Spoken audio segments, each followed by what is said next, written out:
All right, we're back in Revit here. We've got our walls up. This is part two of this video series. And at this point, we're going to learn how to put some doors in here. So you can see there roughly on the print that you're looking at that we've got one, two, three, four single doors and one double door that we're going to have to find. Double door, of course, being in storage. Then, of course, there's also a concession stand window as well that we're going to have to look at and try to find a concession stand window that's similar to those dimensions that they're showing. We're going to start out with doors, and we have to understand a little bit about doors. They come in some common sizes. There's standards that are out there.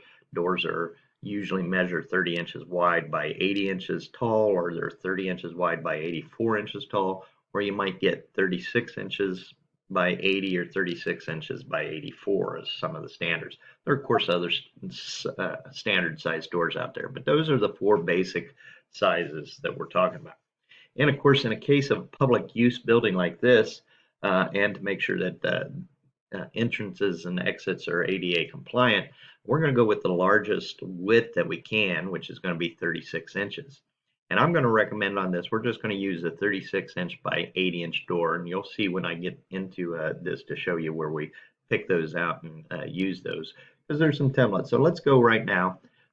We are in our architecture panel, and we're going to just click on the door to get us some different doors here that we come up. And you'll notice now in my properties manager over here, doors come up, and if I click on that drop down arrow, you'll see I've got several standard size doors. We got a 30 by 80 flush, a 30 by 84 flush, single flush, what they call that. R2 is your insulation factor of the door. So we just got some basic.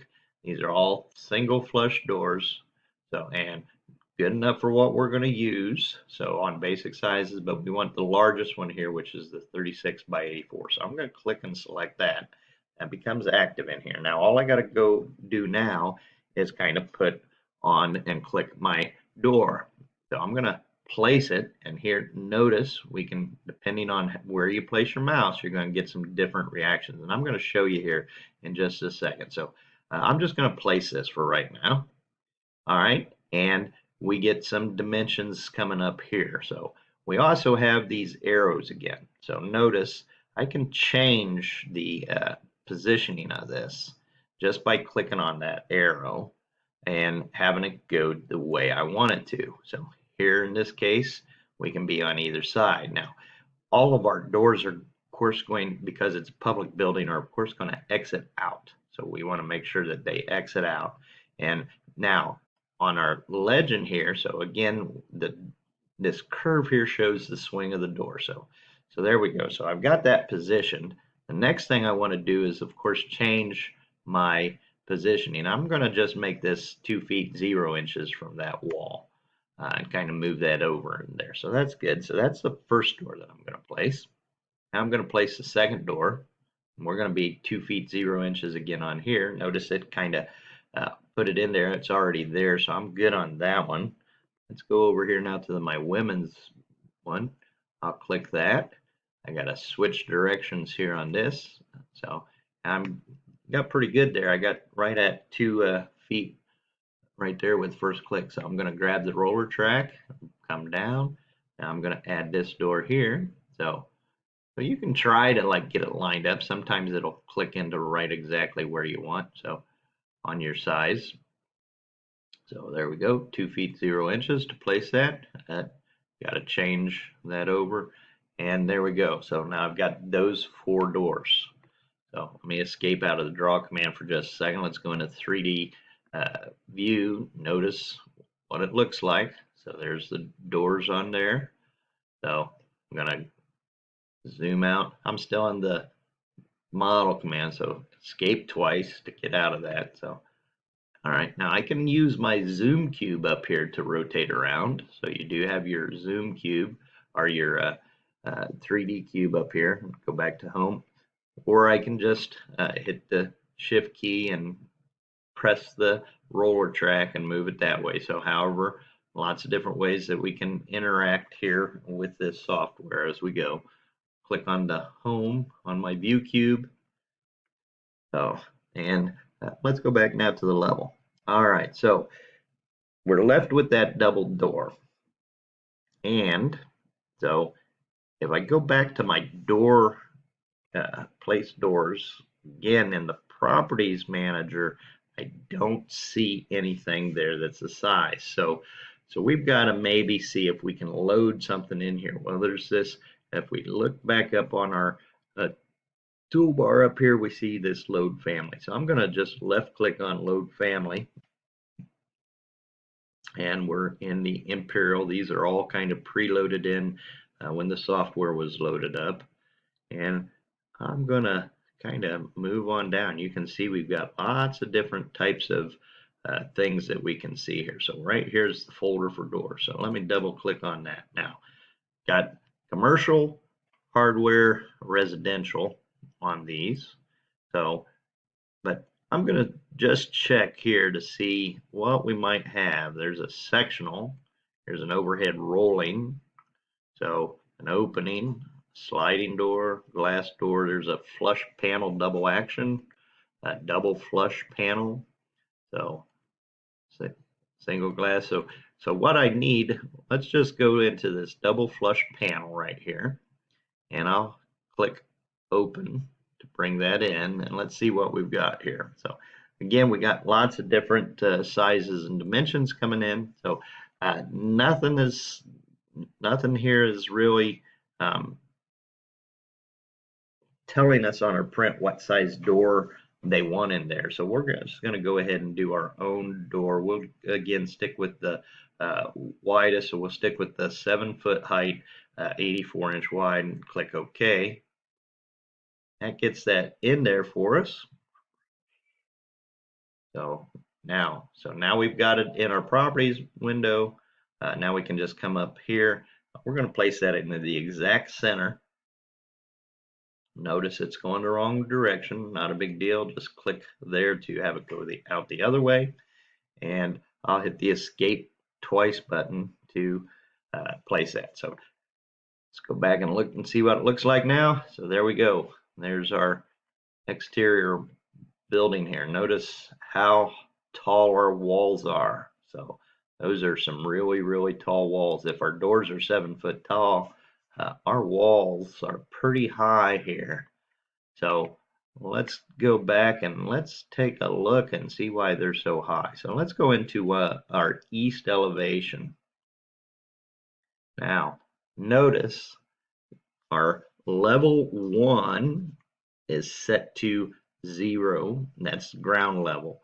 Level 2 is set to 10 feet as far as the height, and our walls are much higher than 10 feet. So I'm going to take a look and let's see what those are for right now. So coming back into my level 1 floor plan, we'll connect. I'm going to just highlight all these. Again, to do that, I hold the control button down. Actually, I'm just going to look at 1 right now. So let's just take a look at 1. Now, let's go back in here to our properties manager and let's kind of take a look at some of these what's called constraints. I didn't go into this before because you can get some pretty complicated stuff over here. So if you don't really fully understand what's going on, I'm going to just kind of move on down. Notice the top constraint is unconnected. And here we have what calls an unconnected height.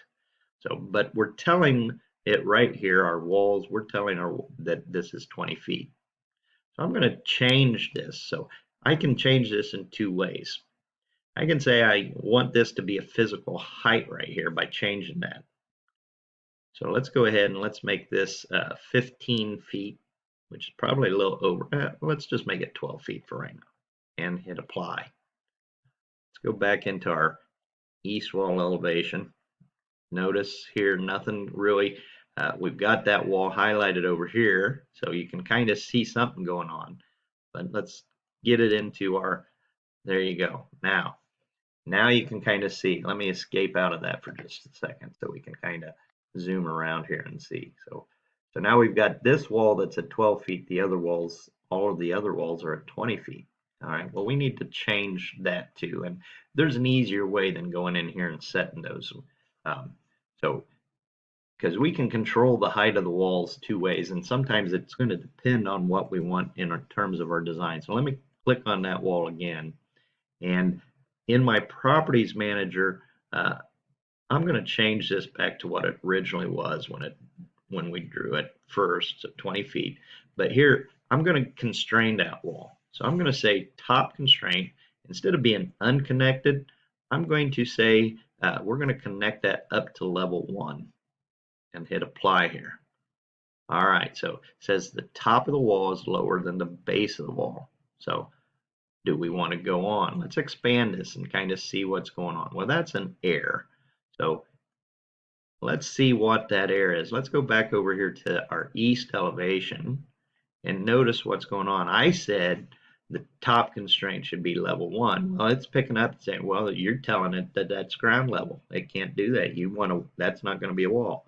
So we really need to go to level 2 to constrain that here. So let's go now, since we're still in this, let's make that level 2 and hit apply. There we go. Now it's constrained, and as we go back to our 3D view, so I'll click off of this and notice now we've got that and it's constrained on that. So we need to do the same thing then with all of our walls. So let's go back to there. I'm going to just kind of window over thing, holding my shift key or holding my control key down. I think this works if I remember. There you go. So I've got them all highlighted now. So now, because I got multiple categories, it doesn't really like this either. So let's make this a little simpler. So unfortunately, I think so long as I have the same wall type, which our exterior walls are all the same, so long as I have the same wall type, I can go in and I can do all of those at once. Change all of those to the same level. But, so let's go back now and look at our 3D view. So there we go. We had different wall types with our interior walls than we did with our exterior. So that's why it wouldn't let me highlight everything. Let's go back now with the level 1, and I'll control and click all of these. We're going to do all these at the same time since they're all the same type of wall as well. And let's go ahead and constrain those to level 2 as well. All right, so that gives me everything there. Now, I want to tell you why you might want to use levels to constrain these instead of putting the physical dimensions in each of those walls. Because here's a quick thing. Let's say we decide at some point in time we say, well, you know what? We don't want 10-foot walls. We want to change that to 12-foot. Well, I can control that height now. Well, I can control the height of every single wall. Now, all I have to do to change this is go 12 feet on my level, and it automatically adjusts everything. Because now that level is my constraint, so it brings all those in at once just by using those levels. So anyway, we've got in this video, we've gone through with our doors. We've placed those doors and we brought our walls all to the right level so that they're the right height as well. And that is the end of part 2 video. So you can go through and make sure that you're getting yours done in that regard as well. So